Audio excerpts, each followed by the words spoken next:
তো রাত্রেবেলা mobile tracking করা লাগবে তোর ওটা দিয়ে। জটিল জায়গা রে ভাই এই খালটা, এই খালটার বেশি লাগতেছে আমার কাছে।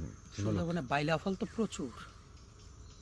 হ্যাঁ এই ফল আর ধরে ছিল এরকম শসা, বন শসা বলতে আমরা ভাই সন্ধান দিই, সেটা হচ্ছে গিয়ে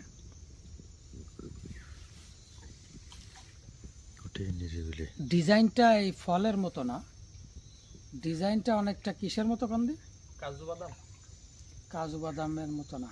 সুন্দরবনে আর এক ধরনের ফল আছে একটু সবুজ সবুজ, ওটারও বাইলা ফল বলে, ওই ফলের প্রচুর দাম।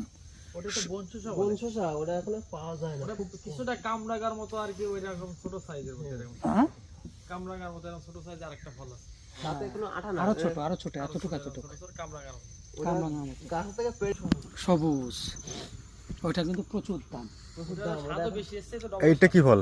ওটা যদি ও, সংগ্রহ ওরাই? করতে পারেন, ওটা একটা পার্টি এই যে প্রচুর দামে বিক্রি হবে ভাই, বলে 18-20 হাজার টাকা কেজি শুকনা ফল। এখন ওটা পাওয়া যায় না।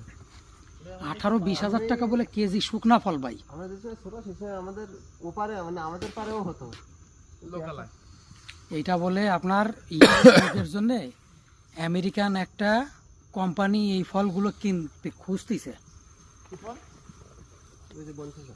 আপনি দেখেন, একজন ওয়াইল্ড লাইফ ফটোগ্রাফার আছে, সুন্দরবনে আসে।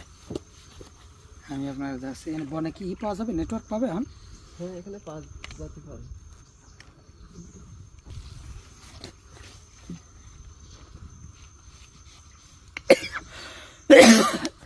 কষ না,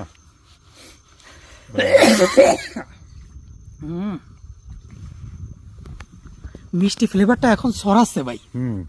হ্যাঁ, ও হাওয়া অক্সিজেন নিচ্ছে না গাল দিয়ে, আরো সেই মজা লাগতেছে, দারুণ অনুভূতি একদম। সেই ওই কিসের মতো কদি,